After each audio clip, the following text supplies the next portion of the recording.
Hello दोस्तों, नमस्कार। आपका चैनल यूट्यूब प्ले विथ ऋषि में स्वागत है। मैं ऋषि कुमार आप लोग के बीच एक बार फिर से उपस्थित हूँ।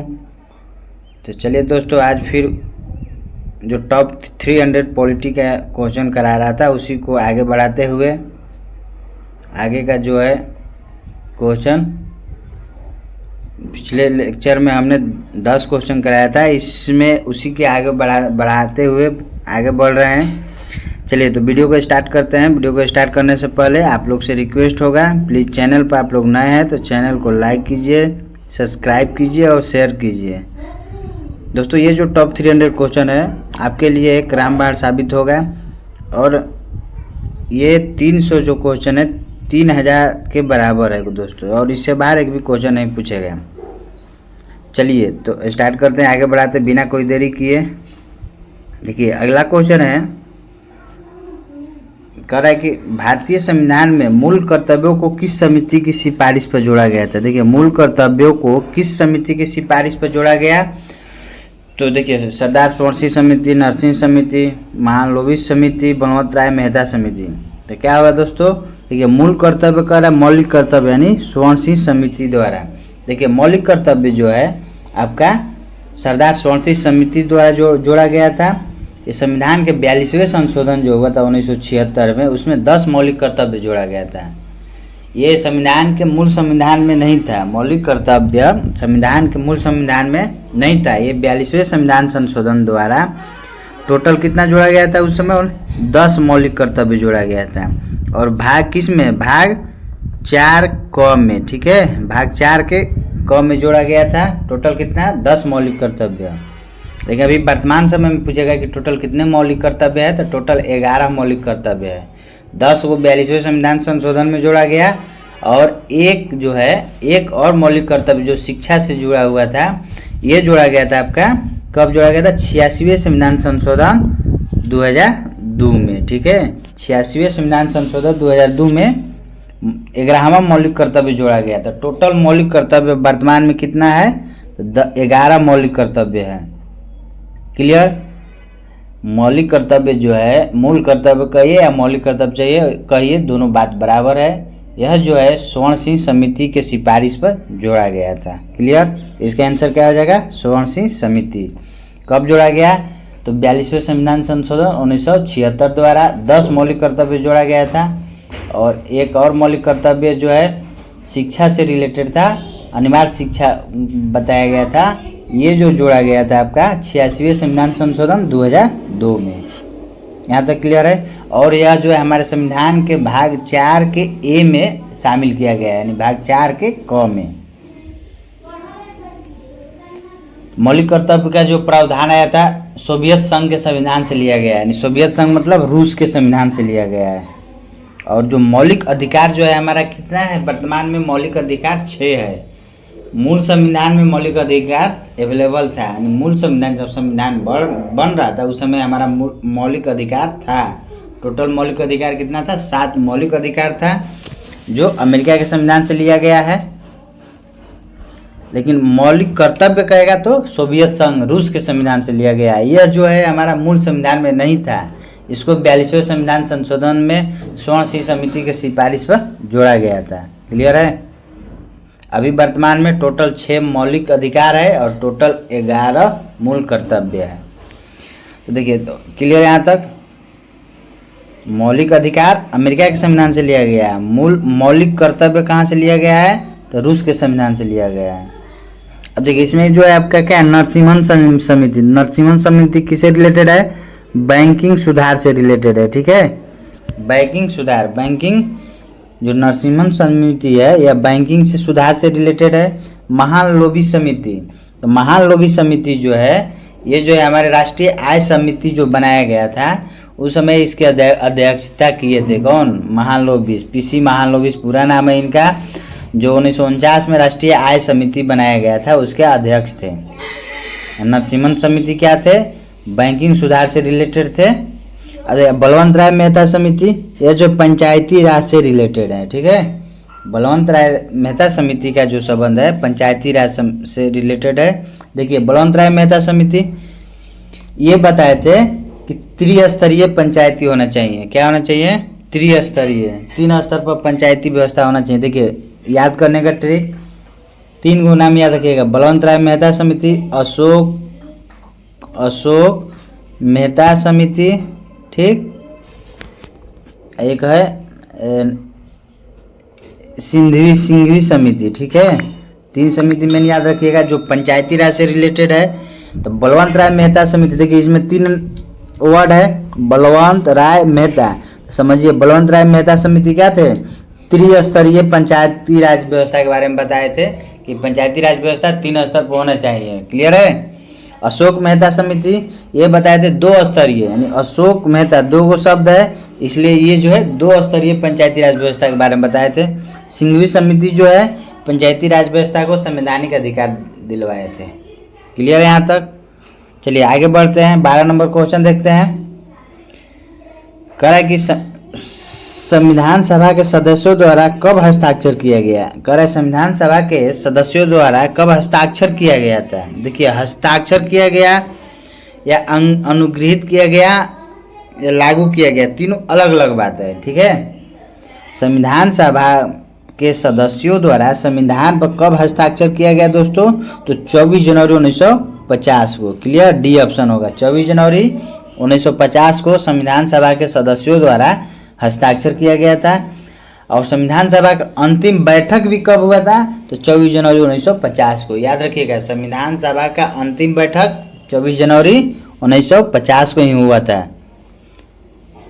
और संविधान सभा का गठन का जो प्रस्ताव आया था, किसे आया था? संविधान सभा का गठन का प्रस्ताव जो आया था कैबिनेट मिशन के प्रस्ताव पर किया गया था। संविधान सभा का गठन जो हुआ था हमारा किस मिशन पर? कैबिनेट मिशन के प्रस्ताव पर हुआ था, ठीक है। संविधान सभा का गठन जो हुआ था हमारा कैबिनेट मिशन के प्रस्ताव पर हुआ था, ठीक। उस समय जो था संविधान सभा का जब गठन हुआ था तो संविधान सभा में जो सदस्यों की संख्या था 299। जब देश का विभाजन हुआ उस पहले था 396 के आसपास, तो जब गठन हुआ देश का विभाजन हुआ तो उस समय कितना हो गया? 299।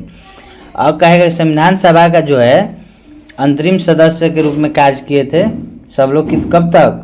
1952 तक, ठीक है। तो देखिए संविधान सभा लागू हुआ 26 जनवरी 1950 को, अंगीभूत कहिए अनुगृहीत कहिए कब हुआ था? तो कब हुआ था? 26 नवंबर 1949 को, ठीक है। चलिए आगे बढ़ते हैं। अगला क्वेश्चन है इनमें से कौन सुमेलित नहीं है? इनमें से कौन सुमेलित नहीं है? संघीय समिति, प्रारूप समिति, संचालन समिति, राज्य के लिए समिति। अब देखिए दोस्तों प्रारूप समिति का आपको पता है भीमराव अंबेडकर होंगे। प्रारूप समिति के अध्यक्ष कौन थे? भीमराव अंबेडकर थे। संघीय संचालन समिति के क्या था? संचालन समिति के मुंशी। संचालन समिति के मुंशी ये क्या है? सुमेलित है। और संचालन समिति के जो सॉरी हम उल्टा बोल दिए दोस्तों। संचालन समिति का जो अध्यक्ष थे कौन थे? संचालन समिति का अध्यक्ष कौन थे? डॉक्टर राजेंद्र प्रसाद थे, ठीक है। क्या थे? राजेंद्र प्रसाद थे, ठीक है। संचालन समिति का जो अध्यक्ष थे डॉक्टर राजेंद्र प्रसाद थे। संघीय समिति देखिए दोस्तों संघीय समिति का कौन थे? तो जवाहरलाल नेहरू। संघीय समिति जवाहरलाल नेहरू सुमेलित है। प्रारूप समिति के भीमराव अंबेडकर सही है। राज्य के लिए समिति जो बनाया गया था इसका भी अध्यक्ष कौन थे? जवाहरलाल नेहरू थे, ठीक ना। संघ संविधान समिति का अध्यक्ष जवाहरलाल नेहरू। मौलिक अधिकार और प्रांतीय शक्ति समिति के अध्यक्ष कौन थे? देखिए मौलिक अधिकार और प्रांतीय समिति के अध्यक्ष कहेंगे तो पटेल जी थे, सरदार वल्लभ भाई पटेल थे। संचालन समिति के अध्यक्ष कौन थे? डॉक्टर राजेंद्र प्रसाद। तो कौन सा सुमेलित नहीं है? तो ऑप्शन मेरा सी हो जाएगा। ये जो है के मुंशी गलत है। के मुंशी क्या थे? संवैधानिक सलाहकार थे, ठीक है। अब एक और है याद रखिएगा, पूछता है कभी कभी झंडा समिति के अध्यक्ष। तो झंडा समिति का अध्यक्ष जेबी कृपलानी थे और तदर्थ झंडा समिति का अध्यक्ष डॉक्टर राजेंद्र प्रसाद थे। क्लियर है? झंडा समिति का अध्यक्ष जेबी कृपलानी, तदर्थ झंडा समिति का अध्यक्ष क्या था? तो डॉक्टर राजेंद्र प्रसाद थे। यहाँ तक क्लियर है? चलिए अगला क्वेश्चन देखते हैं। अगला क्वेश्चन क्या कर रहा है? कि किसी संगठन के सदस्यों को किस आधार पर एकत्रित होने से वंचित किया जा सकता है। देखिए दोस्तों, हमारे संविधान में अधिकार दिया गया है, हम एक संघ बना सकते हैं, सभा कर सकते हैं, ठीक है, ये सब अधिकार दिया गया है। तो ये जो अधिकार दिया गया आपका किसमें, 19 अनुच्छेद 19 में, अनुच्छेद 19 में हमारा जो है 6 प्रकार की स्वतंत्रता के बारे में बताया गया है, ठीक ना।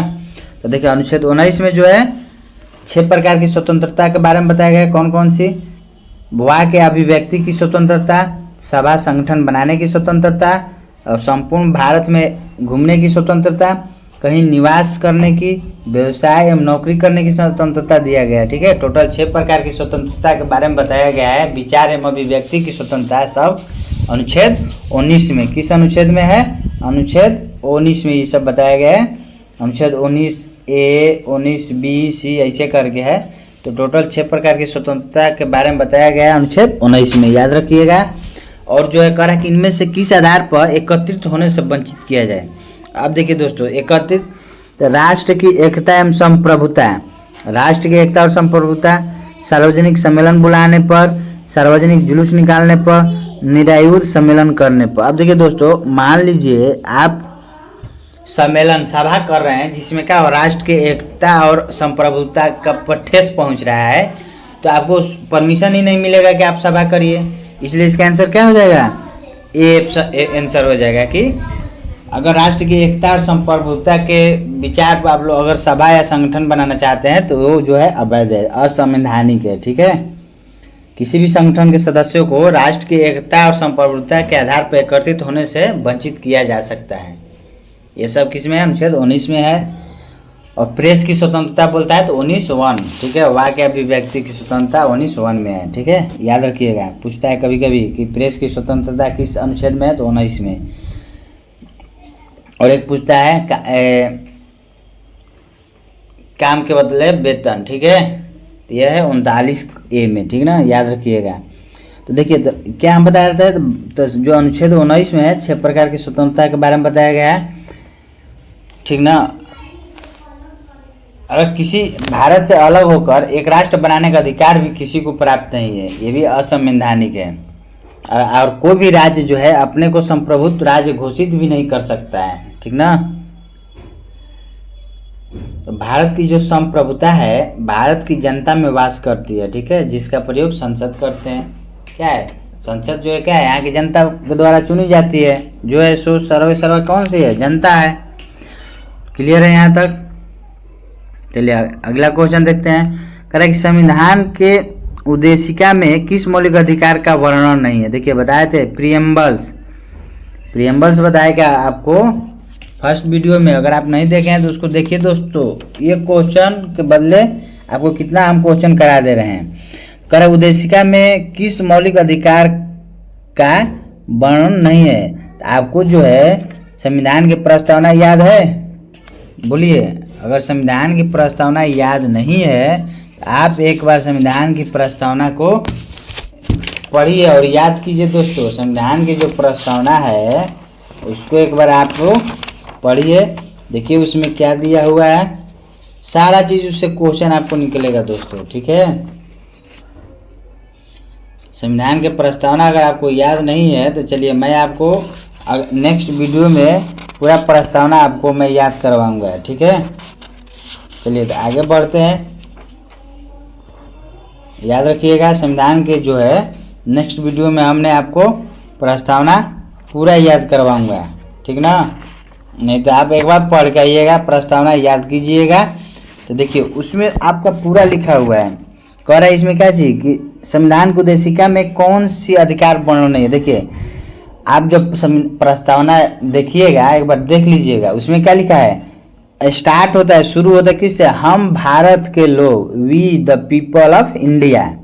हम भारत के लोग भारत को एक संपूर्ण प्रभुत्व संपन्न समाजवादी पंथ निरपेक्ष लोकतंत्रात्मक गणराज्य बनाने के लिए तथा उसके समस्त नागरिकों को सामाजिक आर्थिक राजनीतिक न्याय, देखिए दोस्तों सामाजिक आर्थिक राजनीतिक न्याय। चलिए आपको हम नेक्स्ट वीडियो में इसका पूरा प्रस्तावना से बताएंगे कि प्रस्तावना का क्वेश्चन कैसे उससे राइज होता है, ठीक है। चलिए आगे हम लोग बढ़ते हैं। इसमें आपका क्या है, कह रहा है कि संविधान की उद्देशिका में किस प्रकार अधिकार का वर्णन नहीं है। अभी हम बताए सामाजिक, आर्थिक और राजनीतिक न्याय बताए थे ना। न्याय 3 तरह का है संविधान के प्रस्तावना में, जो है न्याय जो है 3 तरह का है, लेकिन आर्थिक स्वतंत्रता के बारे में वर्णन नहीं है। ठीक है, स्वतंत्रता कितने प्रकार की व्यक्त की गई है भारतीय संविधान में? स्वतंत्रता जो है कितने प्रकार के, तो विचार, अभिव्यक्ति, विश्वास, धर्म, उपासना की स्वतंत्रता का उल्लेख है।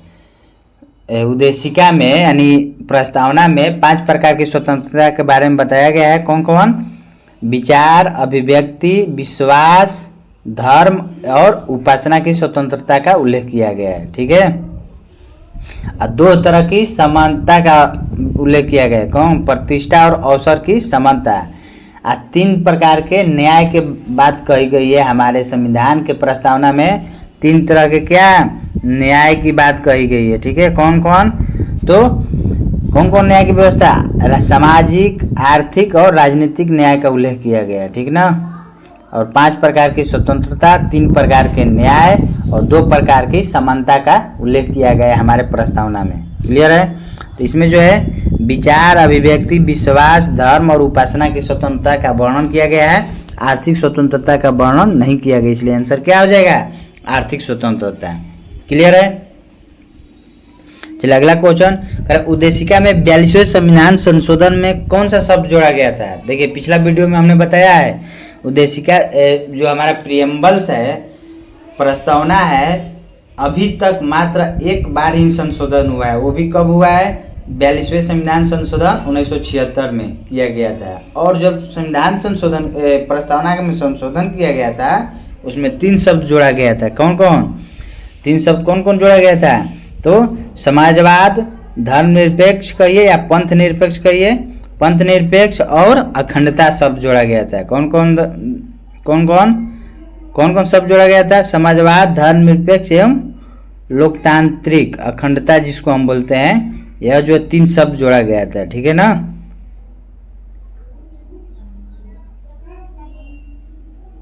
42वें संविधान संशोधन में कौन कौन जोड़ा गया था? समाजवाद, पंथ निरपेक्ष और अखंडता, 3 शब्द जोड़ा गया था दोस्तों। तो समाजवाद, पंथ निरपेक्ष और अखंडता है, आंसर क्या हो जाएगा? बी ऑप्शन हो जाएगा।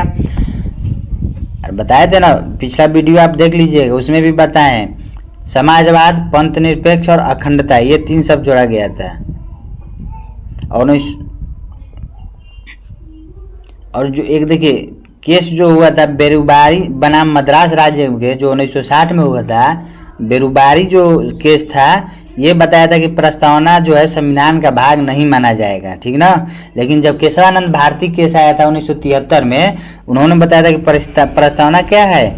संविधान का एक आधारभूत ढांचा है। ठीक ना, और जो है संविधान में आधारभूत लक्षण को नहीं बदला जा सकता है, संशोधन कर सकते हैं लेकिन उसका जो बेसिक स्ट्रक्चर है उसको हम नहीं बदल सकते हैं। ठीक है, और जो भी संशोधन किया जाता है संविधान का अनुच्छेद 368 के तहत किया जाता है। किस अनुच्छेद के तहत? किसी भी अनुच्छेद को जो संशोधन संविधान किया जाता है तो अनुच्छेद 368 के तहत। किस संविधान से लिया गया है?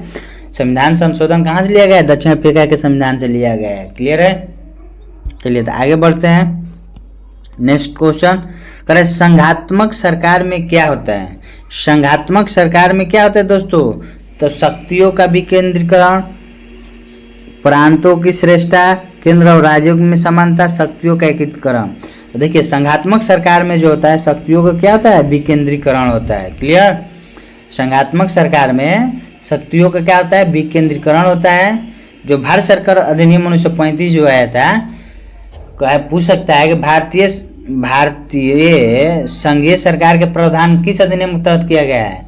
तो 1935 के भारत शासन अधिनियम के तहत। ठीक है, और अनुच्छेद 1 में भारत को क्या कहा गया है? राज्यों का संघ कहा गया है, यूनियन ऑफ स्टेट्स।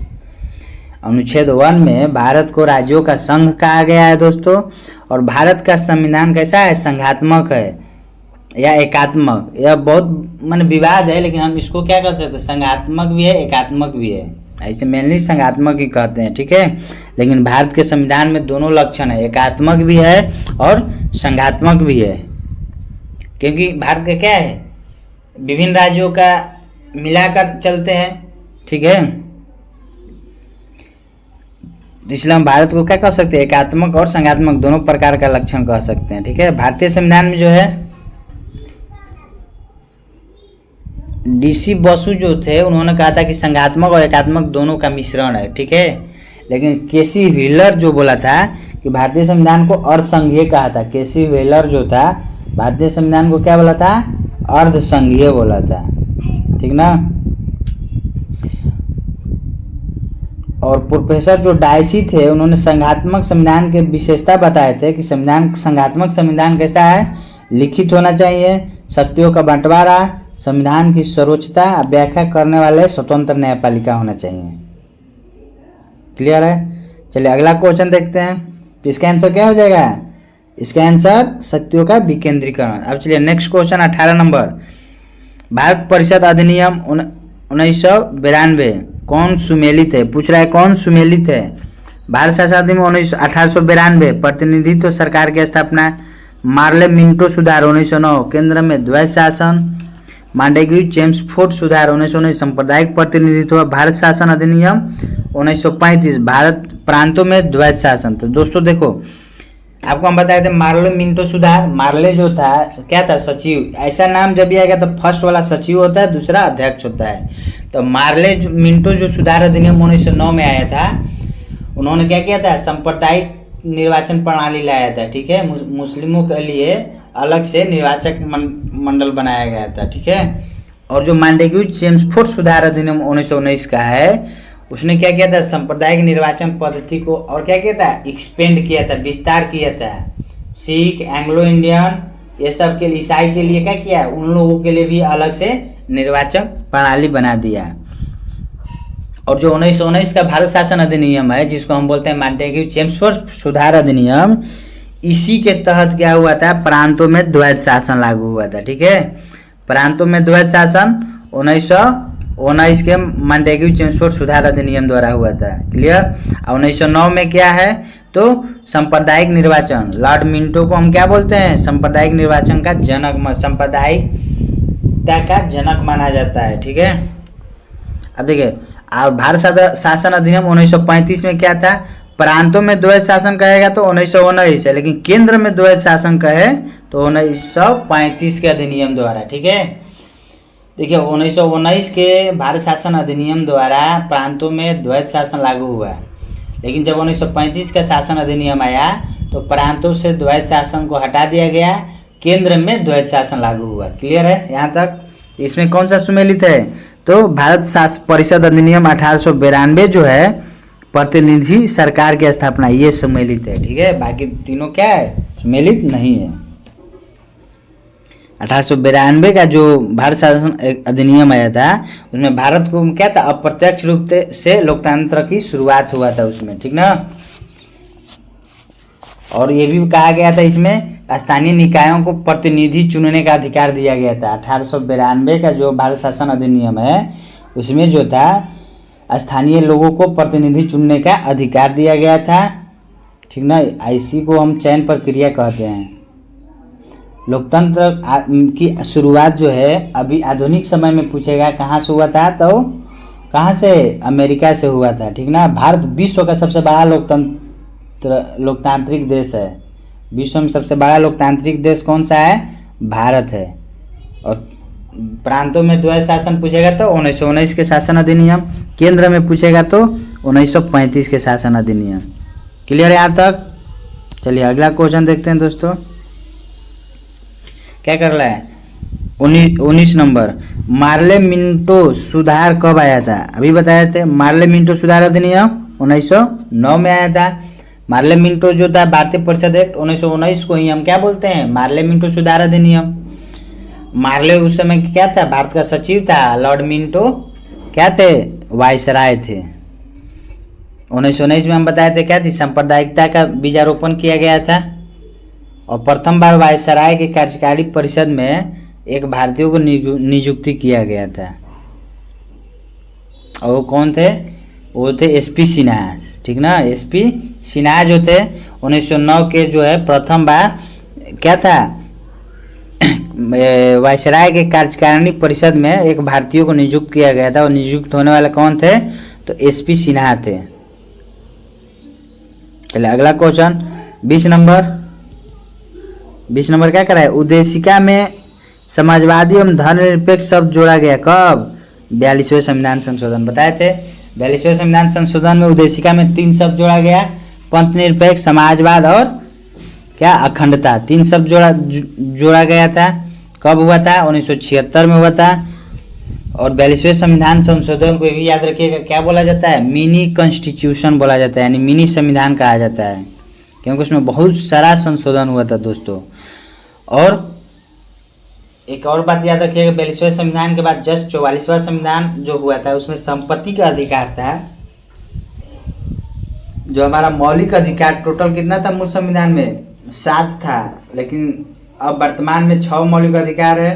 तो जो 7वां मौलिक अधिकार था, संपत्ति का अधिकार जो था, 44वें संविधान संशोधन द्वारा क्या किया गया था? मौलिक अधिकार से हटाकर उसको किस में? विधिक अधिकार बना दिया गया था और अनुच्छेद 300 क में जोड़ा गया था। संपत्ति का जो अधिकार है दोस्तों, क्या हुआ था? अनुच्छेद किस में? 300 के क में जोड़ा गया, ठीक है। और भाग किस में?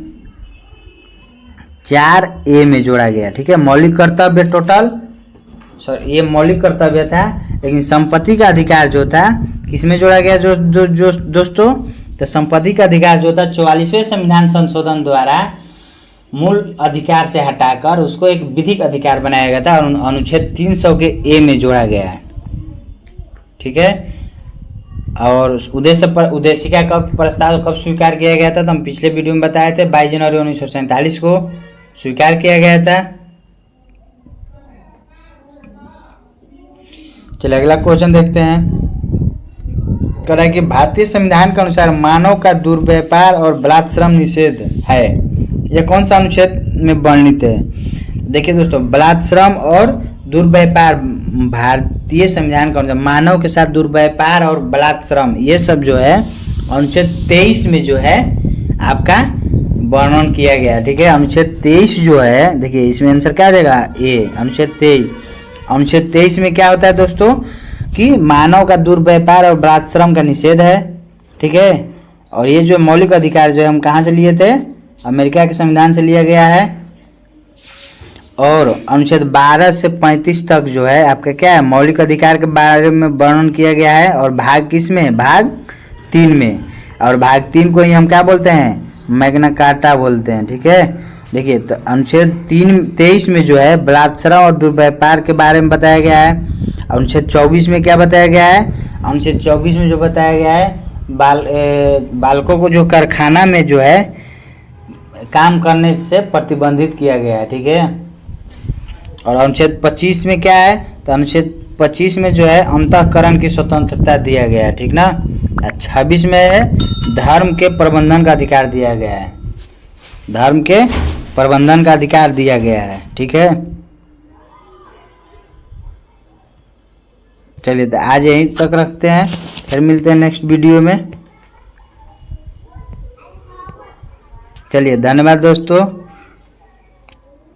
और आप लोग से रिक्वेस्ट होगा प्लीज़ चैनल को लाइक कीजिए, सब्सक्राइब कीजिए और शेयर कीजिए, ज़्यादा से ज़्यादा शेयर कीजिए ताकि वीडियो का लाभ मिल सके।